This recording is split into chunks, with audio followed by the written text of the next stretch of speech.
ዴብ ቆይ ይህን ሰውዬ እንዴት ነው ማናገር ያለብኝ? ከዚህ በኋላ እኔ እንደው አምልጫለሁ። ቀስ ብዬ ደግሞ የሉሊትን ቤተሰቦች እንደምንም ብዬ አንድ ቀን እንደዚሁ ይዣቸው እመጣለሁ። ከዛም በኋላ ይህን ሽማግሌ እውነት የሆነ ነገር ማድረግ አለብኝ እንጂ እንዲህማ ቤተሰቦች እየተሳቀቁ መኖር የለባቸውም ይላል። እንዴት ነው ቆይ ግን አሁን ቤተሰቦቼ እንደዚህ ከቤት የጠፉት ለምንድን ነው ሲል ያው ሉሊት በነገረችው መሰረት እናንተ እንዳልመጣን ስተነግሯት ስለነበረ እናቷ ስለነገረቻት እንግዲህ የሆነ ችግር ቢፈጠር ነው እናቴ እንደተጨነቀች ታውቃለህ። ስለዚህ ቆይ እስኪ ለማንኛውም ዴብ እኔ ቆይ ልደውል ስትለው አይ ቆይ ችግር የለውም እኔ ለይዋን ደውልላታለሁ ይላታል። ሂዋንም ስልኳ ዝግ ስለነበረ በአጋጣሚ ባንቴሮ ሲያወራው ከባንቴሮ ጋር ተገናኝተው ሲያወሩ ቆይ ለምንድን ነው ግን ምንድን ነው ይሄ ነገር እየተፈጠረው? ለምንድን ነው ሮዛም እቤት የለችም ሂዋንም እቤት የለችም? ምን የተፈጠረ ችግር አለ እንዴ ባንቴሮ ሲለው አይ እንደዛ ሳይሆን ያው ሁላችንም እርግጥ ደንግጠን ነበረ። እናንተን ስልክ እስከምትደውል ድረስ እየጠበኩኝ ነበር። የእውነት ለመናገር ግን እኔ እየተባለ የተወራውን በፍጹም አላመንኩም ነበር። ግን ደግሞ አለማመንም ደግሞ አያስብልም። ምክንያቱም የሰውየው አካኋኑና አነጋገሩ በጣም ከባድ ነው። ለፖሊሶች ማመልከች ነበረ። ይኸውልህ ዴብ ለፖሊሶቹ ሳመለክት ፖሊሶቹ እሱ ሰውዬ የሆነ ችግር ቢደርስበት ተጠያቂ እንደሆንኩ ጭራሽ ነገሩኝ እንጂ እሱ ወንጀለኛ እንዳልሆነ ነው የነገሩኝ። ምክንያቱም ማወ ልክ ነው። ምክንያቱም ከዛ ገበሬዎች እዚህ ወደ ከተማ መተው እንዲሰለጥኑ ተብሎ እሱም አንድ አሰልጣኝ ሆኖ ወደዚህ እንደመጣ እኔም ኢንፎርሜሽኑ ደርሶኛል ይለዋል። እንደዛ ስለሆነ ነው ማለት ነው። ስለዚህ ሁሉንም ነገር እንደዛ አድርጓል ማለት ነው። እኔም እኮ ለፖሊሶቹ ስጠይቃቸው ለስልጠና እንደመጣ እንጂ ለሌላ ወንጀል እንደመጣ የምናውቀው ነገር የለም። ስለዚህ ጉዳዩን ጨርሶ እስከሚሄድ ድረስ ይሄ ሰውዬ አንድ ችግር ቢፈጠርበት ተጠያቂና ተያዥ ተፈላጊም እንደምትሆን እንዳትረሳው ብሎኛል እኮ ፖሊሱ ይለዋል።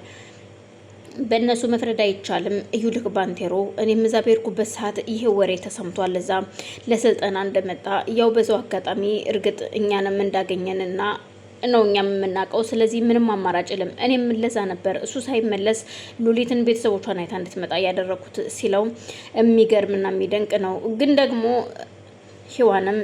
ደግሞ ሰውየው እንደዛ ብቻ ሳይሆን ለስልጠና ብቻ ሳይሆን የመጣው ወደዚህ እንዲመጣ እየመራው ሰው አለ ትለዋለች። እኮ ማን ሊመራው ይችላል? እንዲመጣ በስልጠናው ብቻ አይደለም የመጣው በሁለቱም ጉዳይ ነው ወደዚህ የመጣው ሲላት ዴብም ሆነ ባንቴሮ ይደነግጣሉ። አልገባኝም ይሆን ምን እያወራሽ ነው ሲላት አዎ ብዙ ነገሮች አሉ። ሰውየው አንድ ባንድ በግልጽ እየነገረኝ ነበረ። ምክንያቱም ወደዚህ እንዲመጣ እያደረገውና ስላንተ እንዴት እንደሆነ ህይወትህ ምን እንደሆነ ምን አይነት ህይወት ከባለቤት ጋር እንደምትኖር ራሱ አንድ ባንድ ያውቃል።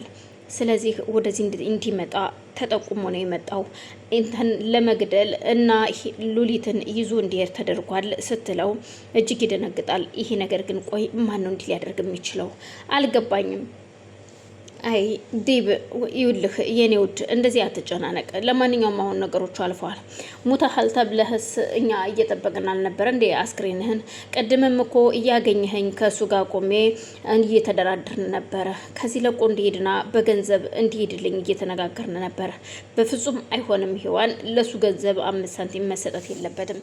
እኔም እኮ እያልኩት ነበረ። ምክንያቱም ይውልህ እንደዚህ የምታደርግ ከሆነ መዋዋል አለብን፣ አለያ ደግሞ ዴብንም ድምጹን መስማት አለብኝ እያልኩት እያለ ነው አንተም ከኋላ መተህ እንደዛ የደነገጠው። እሱም ሰውየውም እርግጥ አሁን እንደተሸነፈ ያውቃል፣ መሸነፉን ገብቶታል። ግን ደግሞ አልሸነፍ ባይ ስለሆነ በገንዘቡ እየተደራደረ ነው ይላታል። አላቅም ብቻ ምን እንደምል ሲል አሁን የት ሄዳ ነው ሉሊት ወዴት ሄደች? እድች ነበረች በማለት ባንቴሮ ወደ ውጭ ይወጣል። ባንቴሮ ሲወጣ በአጋጣሚ አልነበረችም። ወደ ሱቅ ሄዳ ስለነበረ ባንቴሮም በዛው የሆነ ቦታ ደርሼ ልምጣ ብሎ ወጣ ይላል። ከደቂቃዎች በኋላ ሲመለስ ሉሊት ደጅ ቁጭ ብላ ያገኛታል። በር ከፍቶ ሲገባ ባንቴሮ ተነስታ ከተቀመጠችበት ብድግ ብላ አቅፋ ስስመውና ወንድሜ ደህና ነህ? ግን ደህና ነኝ ሉሊት፣ እንዴት ነሽ? የእውነት ለመናገር ሉሊት ደግሜ አይሻለሁ ብዬ አስቤ አላቅም ነበረ። የእውነት ነው ምልሽ፣ ያው አንቺና ዴብ እንደሞተ አንቺም እንደማትመለሽ ነበር የማውቀው ሲላት እግዚአብሔር እኮ እየተጻፈለትን አይቀደድም። ስለዚህ እግዚአብሔር የጻፈልኝ ቀን ገና ነው፣ አልደረሰም፣ አልሞትም። እኔን እንድሞት የሚፈልጉና የኔን ህይወት ማበላሸት የሚፈልጉ ሰዎች እነዛ ሰዎች ራሳቸው ይበላሻሉ እንጂ እኔ ሊሉት ገና ነኝ፣ ብዙ ይቀረኛል። ከዚህ በኋላ እንደውም የሚፈልጉኝን ሰዎች ጎበዝና ጠንካራ ሁኜ ማሳየት ነው የምፈልገው ትለዋለች። የኔ እህት እንደዚህ ስለምትወኝ ጠንካራ ሆነሽ እኔንም ስለምታጠነክርኝ በጣም ነው የምፈልግሽ የምወድሽ ይላታል ባንቴሮም። ስለዚህ አሁን ወደ ውስጥ እንግባ። ግን ምን ሆነሽ ነው? ፊትሽ ሁሉ ደንግጧል ሲላት፣ አዎ ምን ላድርግ ብለህ ነው? ያው ዴብ ላይ የደረሰው ነገር እጅግ አሳዝኖኛል። ሰላም ሰላም፣ ውድና የተከበራችሁ የመግድ ቤተሰቦች ይህንን ቪዲዮ የምታዩ አዲስ እየሆናችሁ ላይክ፣ ሸር፣ ሰብስክራይብ እያደረጋችሁ እንድታበረታቱኝ ስል በአክብሮት እጠይቃለሁ። ቤተሰብ የሆናችሁ ደግሞ ላይክ፣ ሸር እያደረጋችሁ አበረታቱኝ። ሀሳብ አስተያየታችሁን በኮሜንት ልታስቀምጡልኝ ስል በአክብሮት እጠይቃለሁ። አመሰግናለሁ።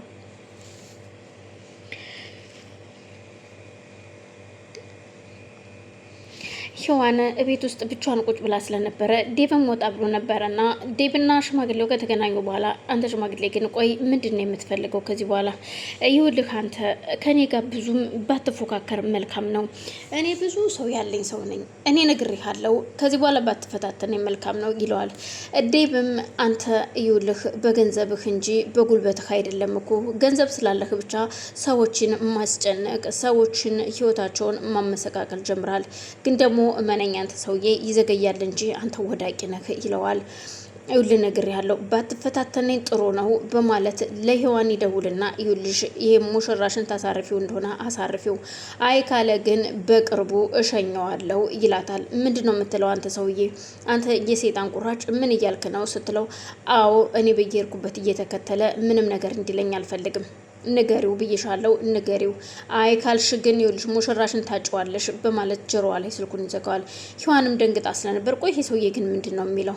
ለነገሩ አንተ ምን ታደርጋለህ? ሮዛ ነች እዚህ ድረስ ጎትታ እንድትመጣ ያደረገችህ። ስለዚህ እሷም አሁን እንደዚህ የመኪና አደጋ በልቷት ሆስፒታል ልትተኛ የማትረባ ስለሆነች ነው እንጂ ከኛ ጋር ብትመካከር ሰላም ብትፈጥር ኑሮ ይሄ ሁሉ ነገር ባልተፈጠረ ነበር። ግን እሷ ብቻዋን በመጓዝ ነገሮችን እያበላሸች እኛንም ችግር ውስጥ አስገባችን ትላለች። ቆይ ምንድን ነው ብቻሽን የምታወሪው ሲል ባንቴሮ ይጠይቃታል። አይ ይህ ሽማግሌ እኮ ደውሎልኝ እኮ ዴብን አሳርፊው እያለኝ ነው እና ምን ማድረግ እንዳለብኝ አላውቅም። እኔ ግራ ገብቶኛል። ይሄ ሰውዬ ምን ዝም በይው፣ አሁን ስለጨነቀው ነው፣ እንደተሸነፈ እኮ ያውቃል።